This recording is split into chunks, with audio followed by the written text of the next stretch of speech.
Yo. It's your boy, Madara, aka Tyson, here again for you guys. Going over some news real quick, gaming news, movie news, comic news, as we always do. Had to send out one more link because I forgot to send one. But yeah, it's been kind of a slow day or a slow week, if you will. And then not a lot has come out in recent days, recent weeks. I know that they were just announcing the video game awards, obviously December 9th. I believe it's typically Thursday when they do those. Rumor is the next Legend of Zelda, the sequel to Legend of Zelda Breath of the Wild, the newest trailer is going to be there with the game's official title revealed.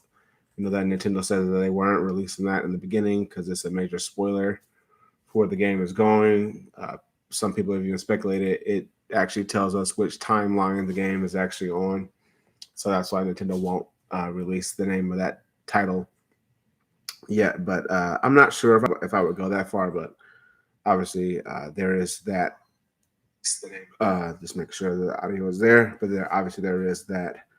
That could be the case. You never know because Nintendo is playing it kind of safe. And if this game is coming out next year, so speculate at the beginning of next year, just like the original Breath of the Wild launched during that time. Uh, we shall see. We'll definitely see what Nintendo is going to do. Let me go over a few notes. And as always, I usually use IGN simply because it's super convenient. I know a lot of people have a lot of problems with the way that IGN reports things, but for our channel, it's kind of they centralize everything in their blog area, so it's really easy just to hit that up, get the news, and then keep it moving, keep it punching. So, uh, as PlayStation 5 turns a year old, more than 25 exclusives are currently in development. And obviously, it really doesn't mean anything unless the games are actually out. We know that the new God of War should be out next year, God of War Ragnarok, the sequel to God of War 2018. So obviously, I'm excited for it. But again, it doesn't mean anything unless we get release dates. We know that Horizon Forbidden West should be out first quarter of next year, looking like a February or spring launch, March or April for that game. So definitely excited for it. But again, it doesn't really mean anything unless we get those games launched, unless we get to actually sit down, test it out, play it for ourselves. Uh, they have that story is on IGN by Jared Moore. Um, Obviously, Doctor Strange 2. They're doing a bunch of reshoots on the movie. Apparently, the movie was pretty much done, but they wanted to reshoot it. So, having to work on that. Uh, I got a question. What are you hoping to see in the new Breath of the Wild? Obviously, I would like to see Nintendo, really step up in the name of like dungeons, right? We know typically every Zelda before this one, massive dungeons. If I sound congested, I am. It's just getting over a small cold. But yeah, I would like dungeons. Actually, I know that we had um, the shrines, right? We had 120 different shrines. Like it was the Sheikah shrines throughout the whole map of Hyrule, which is ginormous. And Nintendo has said that they're going to build on top of that, so now they're making it to where you can go above that, and you can actually go into the skies above Hyrule. So I would say dungeons is what I'm looking for. I'm looking for them to even put more story in the current timeline because most of the story that you got in Breath of the Wild was from the past.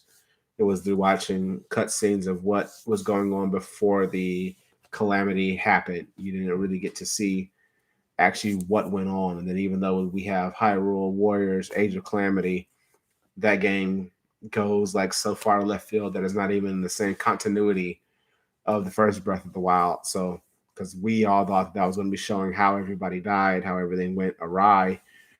But then Nintendo was like, "Oh no, we're doing a whole different timeline with it." So it was like, okay, but yeah, I would like to see more dungeons, more bosses as well, and more unique enemies because a lot of the enemies you would get there would just be a darker version of that one that was stronger. There would be the white one, or if you play the game on hard mode, then they'd be the gold version. because you only had the was Bokoblins, the Moblins, the Lionels, the Octoroks, the Octopods, and a myriad of other things, the small blights, and then obviously the blight bosses, Thunder Blight, Wind Blight, Fire Blight, and things of that nature. So I would definitely like to see Nintendo go with more unique enemies and more dungeon type of gameplay with the sequel. It seems that they're obviously doing something with Link's arm. In the first game it was a Sheikah Slate, and now it seems like his arm has merged with the Sheikah Slate, maybe, or it has abilities that the Sheikah Slate would have. So I would definitely would like to see them go more innovative with the dungeons in the game for sure. Um, they released the remaster of the GTA games, GTA 3, Vice City, and San Andreas, but I've been told that is rocky the same way that Nintendo's release of their online, the emulator that Nintendo chose to use. I've been told it's not very good. It's not one to one. The games have delayed inputs, and Nintendo's working on that. So, shout out to them for doing that. But emulation's been around for a while, so I'm really surprised that Nintendo is even suffering with that right now. Is what I'm most surprised about. So, but even Rockstar is going through it as well. They actually said that Blade was the voice at the end of the Eternals movie. So, a spoiler alert if you hadn't seen it already. Pretty sure most people have who are going to go see it. But at the end of the Eternals, the extra credit scene, that was Blade's voice in the movie. Other than that, there's a bunch of news on the Pokemon Company. Yeah, they were talking about how they've heard the complaints from the fans, but are they going to do anything about it? That's one of the reasons why I haven't played a Pokemon game since Heart Gold, um, or even before that. Like I've been so non-involved with like Pokemon for years. Me and my brothers, we were so involved with the series from '98 all the way to about the early 2000s, 2003, 2004. But for me, it's the turn-based battles. For me, I can't play turn-based RPGs anymore. I just can't do it. I've tried. The closest I've gotten to is the Xenoblade series, but that's kind of like a linear motion battle system, almost like to what Final Fantasy 7 or the old one, or even the new one as well. If you choose to go with the kind of the old type of style combat, that's more of the games that I'm inclined to doing, to where I can have direct control or semi-direct control. I just can't do Pikachu Thunderbolt, and I can't do it anymore.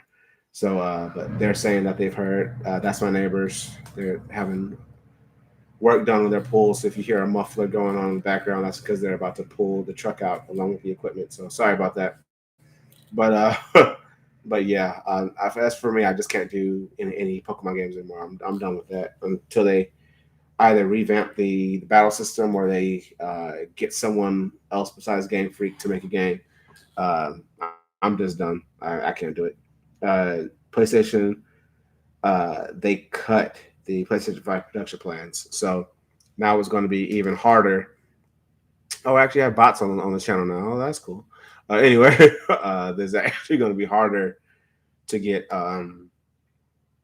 people in a PlayStation 5 because they've cut production on it. So, unfortunately, uh, for those who don't have it, is now going to be even harder to get that. Oh, well, someone told me that there is no background noise, so I'm good. It's like I hear it clearly, but if you guys can't, and that's a great thing.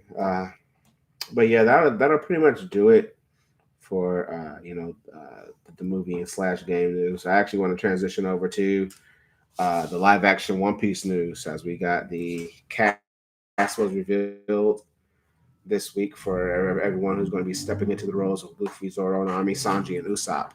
There's a lot of unknown actors, a lot of unknown talent for us over here in the West, more so not necessarily people around the world. I know Nakinyu, the one who plays Zoro, he's pretty well known in Japan. He actually won the award for the best young Japanese actor, I believe. So something along those lines is what he won a award for. So he's playing the role of Roronoa Zoro, obviously our main character who wants to become the greatest swordsman or the strongest swordsman alive, Luffy's right hand man. And you have Inaki Godoy. I believe he's actually from Brazil. He's playing Luffy, and he seems like he has the energy to actually carry the character. That's one thing I did like about that pick for him. You have Emily Rudd. She's playing Nami. It's going to be interesting because either way that they choose to go, Pierce will complain about how her outfits don't match what the manga had, and then you have people getting into the you guys just want to see her half naked. There's a bunch of different avenues that they can go with. I'd say one thing going for the show is that they do have Oda's uh, blessing for it. We even see that he's an executive producer on the series. Apparently, he had a lot of say in who gets to play who. So I would definitely think for McKinney, he definitely wanted to get someone like him to represent Roronoa Zoro. So, and plus in the video, all of them seem to have that energy that each character would have, that personality. Inaki seems like he's going to be able to pull off Luffy, but again, that's just a video. We don't know exactly the way Netflix is going to take his character. Are they going to try to mature Luffy up for other people around the world, or are they going to have him like he is in the Japanese comic series? Goofy uh, doesn't get his own thought boxes like every other character in the series does. Does a lot of stuff off the wall, off the cuff, but it's going to be interesting to see how they bring his character and everybody else together.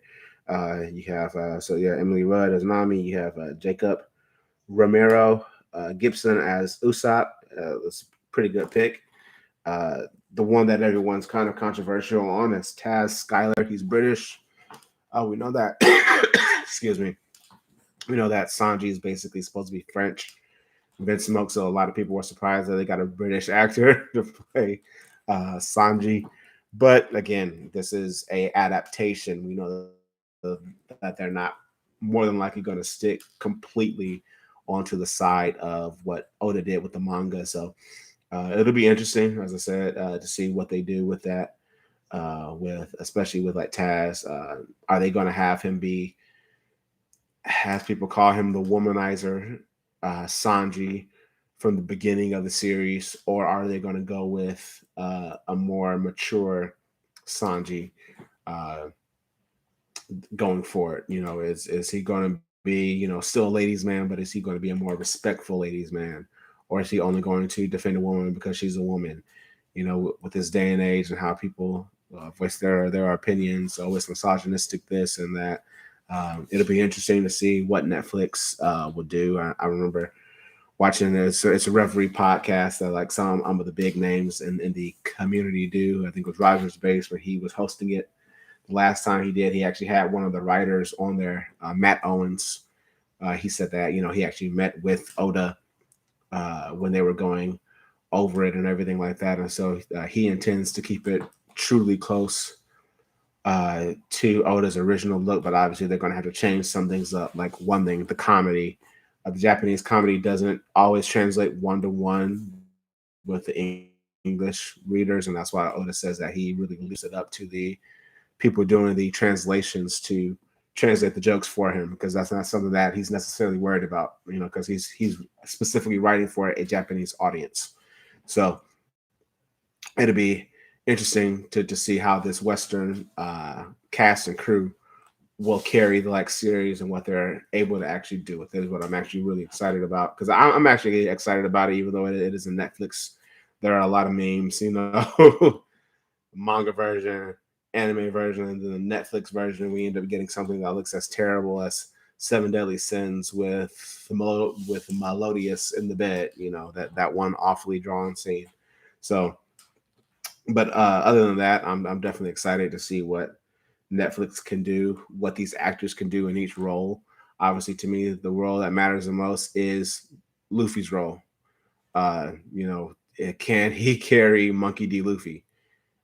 Can he actually breathe life into that character, or how are they going to make him? Is he going to be annoying? Is he going to be a character that no one likes? or are they going to be able to translate him in a way that everyone falls in love with him? I have a few comments right here from Chris. He says Nami's actress looks pretty close to what I envisioned, and some people were upset like, oh, they only pick white actors, but Oda actually gave a list off of where each character would come from if they were in the real world. Luffy is Brazilian, Nami is Swedish, Zoro is Japanese, Usopp is from the continent of Africa, and Sanji, as I said, he should be French, or he would come from France, is what Oda went off of. Some of the other characters who will appear later on in the series.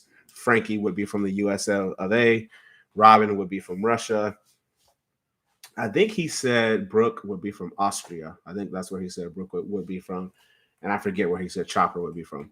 Maybe Alaska or something like that. But let me go on and get into these comments. He says Zoro's is all right with me, and I think Usopp could do well. I'm not at all set on Luffy or Sanji. Brooke from Austria, so I was right about that. And then Chopper is actually from Canada. So there you go. But yeah, to me, Luffy and Sanji are the biggest outliers.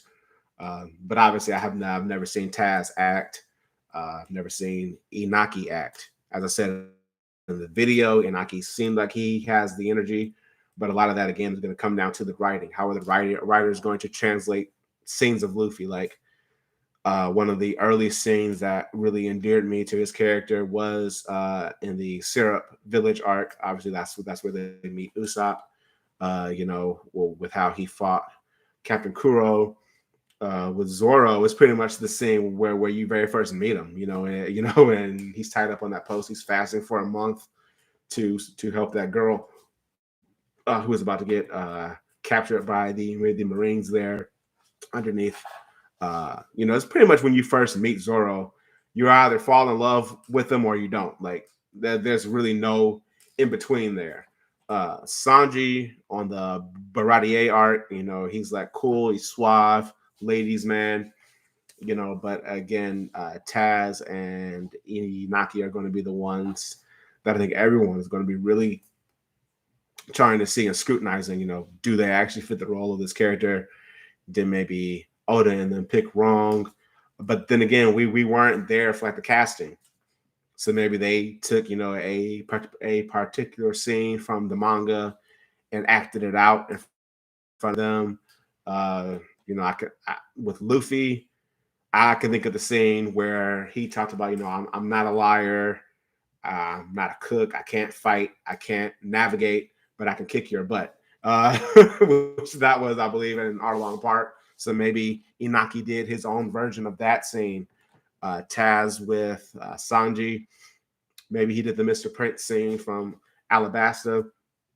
Maybe that's what got them to go ahead and cast him as Sanji. But I don't believe that these guys were just picked, randomly. I believe that these guys probably did a really good job in the casting scene, and they probably acted it out very well, and they went with those picks. So, as I said, I'm excited for it. I'm excited to see it. Oda has given his stamp of approval. So definitely cannot wait to see what these guys do with that. On the manga front, obviously, this past week, One Piece was off for the week. So last chapter, we came back with obviously the big part of the chapter. The chapter was called A Soldier of Science. And so it mainly revolved around Sanji fully awakening his Germa genes. We saw that his eyebrows actually flipped. His eyebrows are actually clockwise, while his siblings were counterclockwise. Now his eyebrows match up with his siblings. So he's a full-on Germa. Yeah, great. Yeah, I mean, at first when I read it, I was like, man. And then when I went back and read it again, I was like, man, shoot, his eyebrows flipped. So that was a good thing by like Oda. Because even in the manga, Sanji mentions that it was itching or like vibrating in his body, and he was like, "Oh, it finally stopped." So maybe the full-on transformation / awakening of his abilities has actually awakened his full-on German genes, because we know a few chapters ago, Queen tried to slice his throat. The sword broke on it, broke on contact. Sanji said, "Ouch." We know that his brothers, they don't make any audible noises when they get hit because they don't have they can't actually feel it. So Sanji can still feel when he's hit, when things hurt him. Like even when he got shot in the back of the head when he was running away, trying to gather his thoughts, he said, "Ouch," again. So even though it didn't actually physically do anything to him when he got shot, since he still has his emotions and his empathy, unlike his brothers, um, he's actually probably Judge's best creation, because I know a lot of people are saying, "Oh, this is just a plot move. Oda just pulled this out of nowhere." But no, actually, in Whole Cake Island, when we were getting the flashback of Sanji, Judge told Sanji, he said, "Hey, I enhanced you. I made you just like your, siblings. You are advanced. You just need training." Well, obviously, we know Sanji doesn't train like Zoro trains, and we know that during the 2 year time skip, even though he ended up beating all of the 99 masters of Okama Kenpo, I think that's the only slight I'll ever have against Oda, that we never got most of Sanji's knowledge, his recipes, what he came up with. We didn't get to see any of that. Even now, we're like 600 plus chapters past the post time skip, and we still don't really know what he can do since then. But he's bringing that to light now. So, but yeah, he trained for those 2 years. He came back seemingly kind of fragile. We know in the Virgo fight, he almost had his leg completely broken by Virgo. Even in the next arc in Dressrosa, he even though Dofi said he was strong, Dofi was about to cut him in half with overheat. I doubt it. Oda would never let that happen to Sanji, but that was the danger at that time. And even on Zoe, he ended up giving himself up so that way Game Page, Capone could take him. Everybody was saying, "Oh, if that was Luffy or Zoro in that situation, they would have fought their way out." Sanji just wasn't strong enough to do it. And so Oda seemingly is answering all of those questions about Sanji's durability. Again, almost having his leg broke, not being strong enough to where now he's a super enhanced human. Now that we're at the end of the last chapter in 1032 or 1032, when he hits Queen with Hell's memories, Queen actually yells out in pain. Before, he really wasn't reacting to it. He'd even be like, "Oh, you have to do a lot more than that." Even when Zoro and Sanji first hit King and Queen, they were like, "Oh, that's nothing. You guys are gonna have to hit us a lot, more than that. We're the top tiers of Kaido's crew, so you have to bring a lot more than what you just did to actually hurt us." And so it's going to be cool to see what Oda does with his character going forward. Obviously, one of the best parts of this chapter is the Denden Mushi call he made to Zoro. And was like, "Hey, if I'm not, in my right mind after this, pretty much if I do anything out of character, I want you to kill me." He couldn't ask Luffy to do it because Luffy wouldn't. He couldn't ask Frankie. None of them would do it. The only Straw Hat who would do it for the sake of the crew would be Zoro. We know Zoro is completely loyal to the crew, completely loyal to Luffy, which means being loyal to the greater good. Zoro was the only one who really had a main objective. A main objection to Usopp joining back when Usopp left in Water 7. He was like, no, unless he apologizes, he's not coming back to like the crew. We're not going to make it to where anyone at any given time could just leave and then come back. Otherwise, what are we here for? And so it's definitely cool that Oda is using Zoro as that guy who would be the one to be like, "Oh, okay, yeah, I will," even though it's hard, even though they act like they completely hate one another. We know that when it comes down to it, they both trust each other to go ahead and get the mission done. And so the chapter was great to me from beginning to end. I like how Oda is able to, because this is a big arc. This is a lot of characters, a lot of moving parts, a bodies to get through. But Oda seems to be able to just keep everything going steady, even though I would like for him to slow down and kind of pace it more. But if he does, this arc could easily be over 200, 300 chapters if he does that. So we can't get stuck here too long. So I do like the way how he's incorporating lore and how he's moving things along, because a lot of people were talking about the 1, 2, and 3 of the numbers, uh, Inabi, Zanki, and Fugetsu. And Fugetsu, what seemingly recognizes. Actually,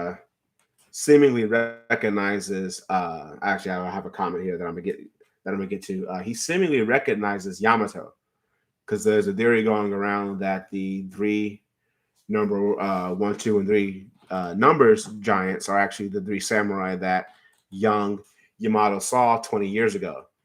And so when he sees her, he starts chasing after her.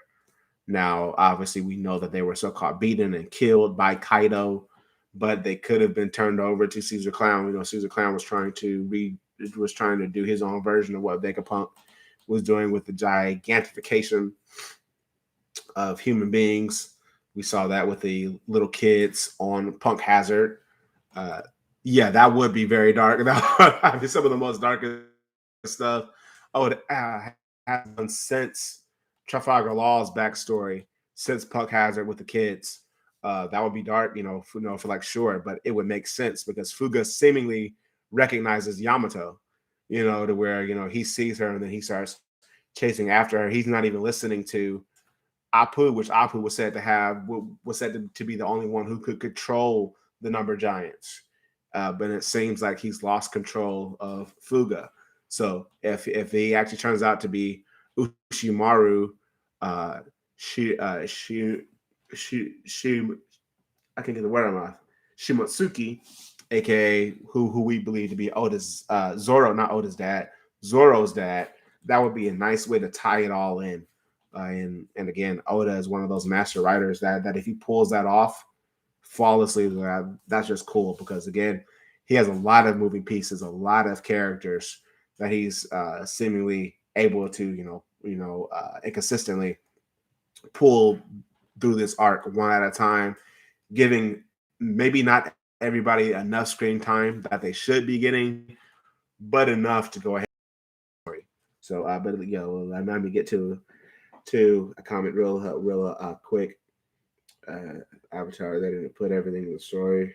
What is something you for sure want to see in the live action of One Piece? What is something you wouldn't mind them skipping? Hope that makes sense. Yes, I would say one thing I want them to keep is the sense of every character. Zoro's, and what I mean by that, maybe not gagify it as much as Oda does, but they're gags, right? Zoro constantly getting lost.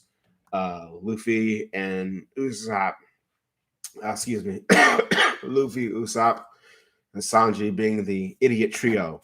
Uh, in the old days, before Chopper got there, right? Uh, Nami being a money thief, which that plays into what Arlong Park, the reason why she was doing that. Um, I want them to keep the gags there, obviously, because that's the true essence of each character. Yes, Zoro's main goal is to be the world's number one strongest swordsman. So yeah, let's show montages of him training on the ship. Let's show montages of his swordplay. Let's show montages of Luffy just being carefree, singing to himself, like he does in some of the movies, or like he does in some of the anime specials. Let's show Sanji, you know, actually doing what he's supposed to do on the ship, which is cooking. Let's show him showing Usopp different recipes, or even Luffy, a different one, making food for like Zoro, even though he can't stand him. Let's go ahead and show that side of the crew like we used to be able to see in the manga, because that's been one of the complaints even about the manga, is that we don't really get to see that side of like the characters anymore. And obviously with the seriousness that we're going against the 4 strongest emperors of the sea, you really can't show that goofy side of the characters a lot. But I would love for the TV series in the beginning to actually show that off, to show each character's quirk. As far as them skipping anything, I know one of the arcs that I really don't like in the beginning of One Piece is Orange Town. So apparently each episode is supposed to be an hour long, and I believe they are aiming for earlier they said 12, but I believe they're actually aiming for maybe around 18 to 20 episodes for the first season. They said it's supposed to show all of the East Blue until they get to Reverse Mountain and they announce their dreams right there with the barrel. So um yeah, exactly. It could have a lot of content in that hour long. Because I'm trying to think of how are they going to do Baratier in like 5 episodes, 5 hours. How would you do Bradier, getting there, introducing all the characters, and then having the Don Krieg fight, Zoro versus Mihawk, and then getting to do that and then going straight to Arlong Park.